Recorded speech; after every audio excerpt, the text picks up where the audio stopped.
नमस्कार विद्यार्थी मित्रांनो, मी सिद्धेश्वर अशोक काशीद, सावित्रीबाई फुले पुणे विद्यापीठामार्फत असिस्टंट प्रोफेसर या पदासाठी महाराष्ट्र स्टेट ही एक्झाम कंडक्ट केली जाते. तर त्यासाठी लॉ ह्या विषयावर मी तुम्हाला पेपर 2 लॉ यासाठी गायडन्स करणार आहे. आजच्या या व्हिडिओमध्ये मी तुम्हाला त्याचा डिटेल सिलेबस, त्यातील महत्वाचे कन्सेप्ट, तसेच रिपीटेडली विचारले जाणारे क्वेश्चन्स, कोणते कन्सेप्ट विचारतात आणि त्याची महत्वाची रेफरन्स बुक्स या संबंधी माहिती देत आहे. यामध्ये 10 मॉड्यूल्स आहेत. त्यातील फर्स्ट मॉड्यूल आहे ज्युरिस्प्रुडन्स. ज्युरिस्प्रुडन्सचा सिलेबस आहे nature and sources of law, schools of jurisprudence, concept of possession, ownership and property, concepts of liability, concept of rights and duties, postmodernism and modernism, global justice, law, poverty and development. हा आहे ज्युरिस्प्रुडन्स या मॉड्यूलचा syllabus. तर यामध्ये महत्वाच्या concept या आहेत की schools आणि त्यांचे प्रपोंडर्स किंवा थिंकर्स, त्यांनी मांडलेल्या थेरीज, त्यानंतर ज्युरिस्टिक पर्सन्स जे आहेत त्यांचे बुक्सचे नाव आणि त्या थिंकरचं नाव, याचे मॅच द पेअर. त्यानंतर बेसिक कन्सेप्ट आहेत पोझेशन, ओनरशिप, प्रॉपर्टी, राईट्स, ड्युटी, यांच्या बेसिक कन्सेप्ट बद्दल क्वेश्चन विचारला जातो. तसेच राईट्सचा हॉपेल्स टेबल आहे, त्यावरही क्वेश्चन विचारला जातो. तसेच लॉ अँड मॉरॅलिटी डिबेट कोणी, लॉ अँड मॉरॅलिटी संबंधी डिबेट कोणी केली किंवा त्या संबंधी कोणत्या थिंकरचे व्ह्यूज आहेत यावर देखील क्वेश्चन विचारला जातो. तर अशा प्रकारे हा आहे मॉड्यूल फर्स्ट ज्युरिस्प्रुडन्स. त्यासाठी महत्वाची रेफरन्स बुक्स आहेत डॉक्टर व्ही.एन. परांजपे आणि डॉक्टर त्रिपाठी. सेकंड मॉड्यूल आहे constitutional law and administrative law. तर याचा सिलेबस आहे preamble, fundamental rights, fundamental duties, directive principles of state policies, union executive and state executive and their inter relationship. त्यानंतर आहे legislative power of union and state and their relations. त्यानंतर आहे election commission of India.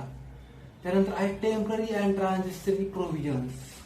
त्यानंतर administrative लॉच्या part मध्ये आहे nature, scope and importance of administrative law, principle of natural justice आणि judicial review and its grounds. तर या second module मध्ये महत्वाचे की पॉइंट्स किंवा रिपीटेडली क्वेश्चन विचारतात. Borrowing features of Indian constitution, त्यानंतर जे थिंकर्स आहेत त्यांच्या कॉन्स्टिट्यूशन वरती स्टेटमेंट्स, त्यानंतर संपूर्ण fundamental right, fundamental duties, DPSP यांचे आर्टिकल्स, अमेंडमेंट्स, अमेंडमेंट इयर, त्यानंतर केस लॉज, त्यानंतर इलेक्शन कमिशनच्या स्ट्रक्चरवर क्वेश्चन असतो, त्यानंतर अमेंडिंग प्रोसिजरवर पण क्वेश्चन असतो, त्यानंतर इमर्जन्सी प्रोव्हिजनवर सुद्धा क्वेश्चन असतो. आणि ऍडमिनिस्ट्रेटिव्ह लॉ मध्ये डेफिनेशन ऑफ ऍडमिनिस्ट्रेटिव्ह लॉ आणि प्रिन्सिपल ऑफ नॅचरल जस्टिसचे प्रिन्सिपल्स, मॅक्झिम्स आणि त्याच्या केस लॉ यावर सुद्धा क्वेश्चन असतो. आणि ज्युडिशियल रिव्ह्यू आणि त्याचे ग्राउंड्स यावरती क्वेश्चन असतो. तर कॉन्स्टिट्युशनल लॉ यासाठी बेअर ऍक्ट, बक्षी किंवा प्रोफेशनल पब्लिकेशनचं बेअर ऍक्ट, आणि बुक्स मध्ये जयंत पांडे किंवा कैलाश राय किंवा MP जैन, D.D. बसू या ऑथर्सची बुक्स महत्वाची आहेत. आणि ऍडमिनिस्ट्रेटिव्ह लॉ यासाठी महत्वाचं बुक आहे टकवानी या ऑथरचं बुक, हे आपण वापरू शकता. थर्ड मॉड्यूल आहे public international law and international humanitarian law. याचा सिलेबस आहे nature, basis and definition of international law, recognition of state and government, asylum and extradition, settlement of international dispute, refugees, immigrants, internally displaced persons, त्यानंतर United Nations and their organs, World Trade Organization, आणि त्यानंतर international humanitarian law मध्ये syllabus आहे त्याचे conventions आणि basis. तर यामध्ये basically महत्वाचा पार्ट आहे डेफिनेशन पार्ट, त्यानंतर immigration, internally displaced persons, refugee, त्यानंतर असायलम आणि एक्सट्रॅडिशनच्या केसला विचारल्या जातात, टाइप्स विचारले जातात. त्यानंतर रिकग्निशनच्या थेरीज आणि काइंड्सवर क्वेश्चन विचारला जातो. त्यानंतर principles of United Nations Organization याच्या ऑर्गन्स आहेत, त्याचं स्ट्रक्चर, फंक्शन, ऑर्गनायझेशन यावर क्वेश्चन विचारला जातो. त्यानंतर युनायटेड नेशन ऑर्गनायझेशनची एस्टॅब्लिशमेंटची हिस्ट्री आहे, त्या हिस्ट्रीवर क्वेश्चन विचारला जातो. आणि सेटलमेंट ऑफ इंटरनॅशनल डिस्प्यूटवर जे पॅसिफिक मीन्स आहेत आणि जे कोअर्सिव्ह मीन्स आहेत त्यावरती क्वेश्चन विचारला जातो.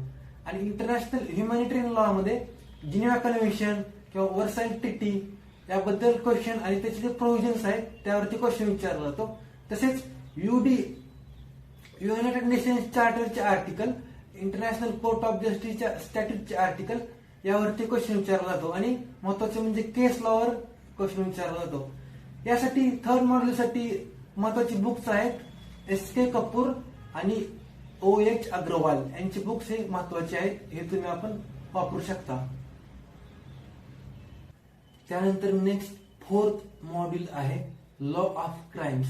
याचा सिलेबस आहे stages of crime, general principles of criminal liability, actus reus, mens रिस्क, general exceptions, offences against human body, offences against property, offenses against children and women, offenses against state and terrorism, offenses against public tranquility, offenses against drug trafficking and counterfeiting of coin.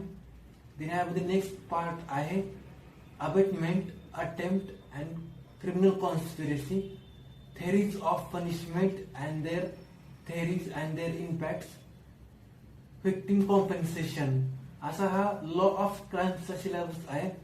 आतापर्यंत तरी हा Indian Pinal code यावरती आधारित आहे, परंतु may be next exam साठी भारतीय न्याय संहिता या नवीन कोड वरती क्वेश्चन्स येऊ शकतात. तर बेसिकली यासाठी अगोदर जे क्वेश्चन आलेले आहेत ते आलेले आहेत तुमचे सेक्शन नंबर, प्रोव्हिजन आणि पनिशमेंट, तसेच केस लॉज आणि त्याचे illustration, specifically offences against human बॉडीचे इलिस्ट्रेशन. यामध्ये तुम्हाला प्रत्येक ऑफेन्सचे इसेन्शियल इन्ग्रेडियंट्स लक्षात ठेवायचे आहेत.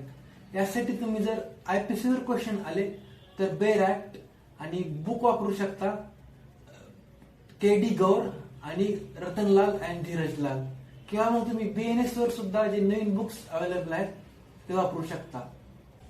त्यानंतर फिफ्थ युनिट आहे law of torts and consumer protection. यामध्ये लॉ ऑफ टॉर्ट्स मध्ये tortious liability, general principles of tortious liability, definition and nature of tort, general defences, remoteness of damages, nuisance, negligence, trespass, deformation, strict liability and absolute liability, government's liability and liability of state and vicarious liability. त्यानंतर consumer protection act मध्ये definition, consumer rights and residential agencies. यामध्ये particularly 2019च्या ऍक्टचे provision येतील आणि 1986च्या ऍक्टचे सेक्शनची chronology येईल. त्यानंतर नेक्स्ट त्यामध्ये ऍक्ट आहे मोटर व्हेकल ऍक्ट. यामध्ये no fault liability, third party insurance आणि क्लेम्स ट्रायब्युनल. यामध्ये अमेंडेड ऍक्ट मध्ये वर पण क्वेश्चन येऊ शकतात. त्यानंतर कॉम्पिटिशन ऍक्ट 2002, यामध्ये definitions, abuse of dominant positions, नंतर अँटी कॉम्पिटिटिव्ह अग्रीमेंट्स आणि यावरती क्वेश्चन येतात. हा सिलेबस आहे. यावरती क्वेश्चन काय येतात तर टॉर्चचे जे कन्सेप्ट आहेत, डेफिनेशन आणि थिंकरचे डेफिनेशन येतात, जनरल डिफेन्सच्या केसला येतात, ट्रेसपास, न्यूसन्स, डिफॉर्मेशन यांचे इलिस्ट्रेशन देऊन त्याची कन्सेप्ट विचारली जाते. त्याप्रमाणे या टॉर्च वर आधारित केस लॉ विचारले जातात. कॉम्पिटिशन ऍक्ट मध्ये पण डेफिनेशन क्लॉज किंवा abuse of dominant positions, regulation of combinations यावर क्वेश्चन येतात. मोटर व्हेकल ऍक्ट मध्ये थर्ड पार्टी इन्शुरन्स वर केस लॉ येते आणि ट्रायब्युनलच्या कॉम्पोजिशन वगैरे वगैरे किंवा त्याचे लायबिलिटी प्रिन्सिपल्स वर क्वेश्चन येतो. आणि हे जे 3 ऍक्ट्स आहेत यांचा ऑब्जेक्ट क्लॉज आणि एन्फोर्समेंट डेट, इनॅक्टमेंट डेट यावर पण क्वेश्चन येतो. यासाठी बुक्स मध्ये तुम्ही टॉर्ट साठी RK बांगिया आणि रतनलाल अँड धीरजलाल हे बुक वापरू शकता. आणि competition act, motor vehicle act आणि कंझ्युमर प्रोटेक्शन ऍक्ट यासाठी बेर ऍक्ट वापरू शकता. त्यानंतर 6th मॉड्यूल आहे कमर्शियल लॉ. त्याच्यामध्ये सिलेबस आहे essentials of contract and E contract. त्यानंतर सिलेबस मध्ये नेक्स्ट पॉइंट आहे breach of contract, frustration of contract. त्यानंतर standard form of contract and quasi contract, हा इंडियन कॉन्ट्रॅक्ट ऍक्टचा पार्ट. त्यानंतर स्पेसिफिक कॉन्ट्रॅक्ट मध्ये bailment, pledge, guarantee, indemnity and agency. त्यानंतर sale of goods act. त्यानंतर partnership and limited liability partnership. त्यानंतर negotiable instrument act. आणि lastly यामध्ये एक सेपरेट पार्ट आहे कंपनी लॉचा. त्यामध्ये debentures, shares, prospectus, incorporation of company, नंतर meeting of directors and board of directors, आणि लास्टली कॉर्पोरेट सोशल रिस्पॉन्सिबिलिटी. तर यामध्ये प्रामुख्याने तुमचे बेसिक कन्सेप्ट, सेक्शन नंबर यावरती क्वेश्चन विचारले जातात. तसेच इलिस्ट्रेशन आणि केस लॉ यावरही काही प्रमाणात क्वेश्चन असतात. कॉर्पोरेट सोशल रिस्पॉन्सिबिलिटी यावरती हमखास क्वेश्चन असतो. Quasi contract, standard form of contract, essential of contract यावरती दरवर्षी क्वेश्चन विचारला जातो. तर यासाठी बुक्स तुम्ही कॉन्ट्रॅक्ट साठी सुब्बाराव, अवतार सिंग किंवा RK बांगे वापरू शकता. त्यानंतर निगोशिएबल इन्स्ट्रुमेंट ऍक्ट साठी RN चौधरी हे बुक वापरू शकता. आणि कंपनी लॉ साठी त्याचं बेर ऍक्ट आणि त्रिपाठी किंवा PN परांजपे हे बुक वापरू शकता. त्यानंतर नेक्स्ट 7th मॉड्यूल आहे फॅमिली लॉ. यामध्ये सिलेबस आहे sources and schools of Hindu and Muslim law. त्यानंतर marriage and dissolution of marriage. त्यानंतर divorce and theories of divorce. त्यानंतर trending concept live in relationship. त्यानंतर मेंटेनन्स, डावर अँड स्त्रीधन. त्यानंतर adoption, guardianship and acknowledgement. त्यानंतर succession and inheritance. त्यानंतर will, gift and waqf. त्यानंतर uniform civil code. तर यामध्ये Hindu, Parsi, Christian आणि मुस्लिम लॉ पाहायचे आहेत. मॅरेजचे लॉ असतील, अडॉप्शनचे लॉ असतील, मेंटेनन्सचे लॉ असतील, गार्डियनशिपचे लॉ असतील, सक्सेशनचे लॉ असतील, तर हे सर्व लॉ पाहायचे आहेत. तर यासाठी बेसिकली क्वेश्चन्स हे हिंदू लॉचे जे सेक्शन आहेत त्याच्या क्रोनॉलॉजीवर विचारतात किंवा सेक्शन नंबरवर विचारतात. त्याचे बेसिक कन्सेप्ट, त्याच्या केस लॉ यावरती क्वेश्चन विचारतात. आणि मुस्लिम लॉ मध्ये मुस्लिम टर्मिनॉलॉजी आणि जे बेसिक कन्सेप्ट आहेत त्यावर क्वेश्चन विचारतात. आणि काही कोडिफाईड लॉ आहेत मुस्लिम लॉचे त्यावरही क्वेश्चन विचारतात. तर यासाठी बुक्स आहेत पारस दिवान. यासाठी बुक्स आहेत पारस दिवान, कुसुम आणि पूनम प्रधान सक्सेना. आणि मुस्लिम लॉ साठी बुक आहे VN शुक्ला. 8th मॉड्यूल आहे environment and human rights law. त्यामध्ये सिलेबस आहे meaning and concept of environment and environmental pollution. त्यानंतर international laws and united nations conference on environment law.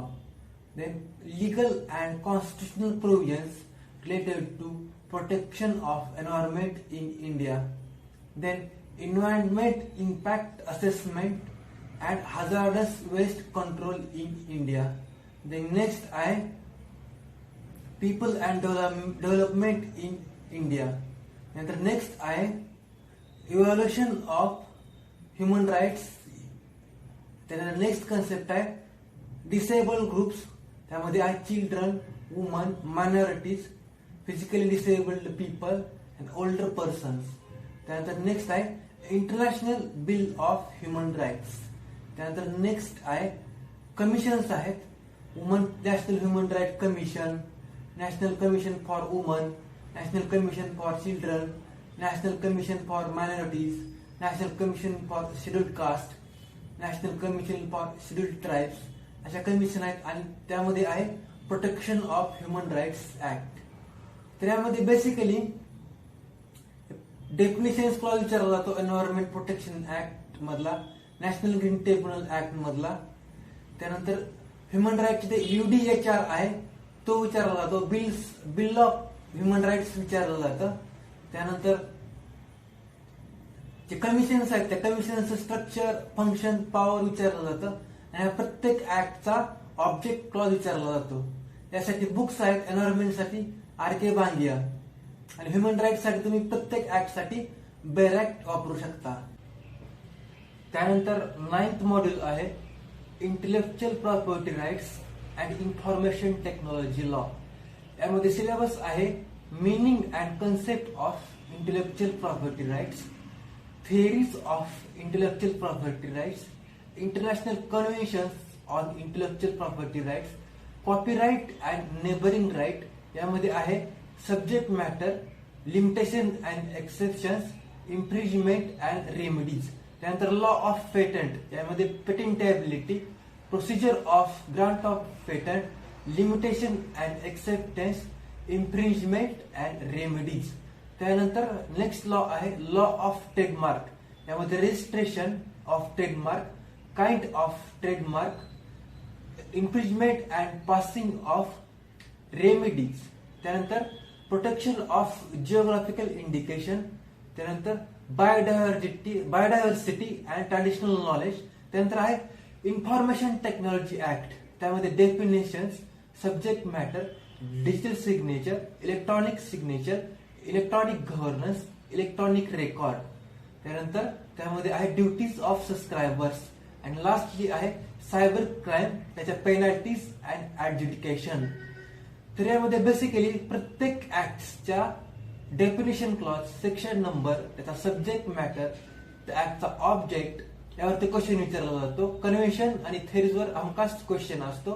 त्यानंतर इन्फॉर्मेशन टेक्नॉलॉजी ऍक्टच्या डेफिनेशन्स, त्याचे penalties त्यावरती देखील हमखास प्रत्येक वर्षी क्वेश्चन असतो. यासाठी तुम्ही बुक्स वापरू शकता, अहुजा किंवा P. नारायणन. त्यानंतर लास्ट 10th मॉड्यूल आहे comparative public law and system of governance. त्यामध्ये कंपॅरेटिव्ह लॉचं methodology, power and procedure and comparison. त्यानंतर forms of government, presidential, parliamentary, unitary, federal. त्यानंतर modes of federalism, USA, Canada and India. त्यानंतर separation of power, USA, Canada and India. त्यानंतर independence of judiciary, judicial review and judicial accountability, India, USA and UK.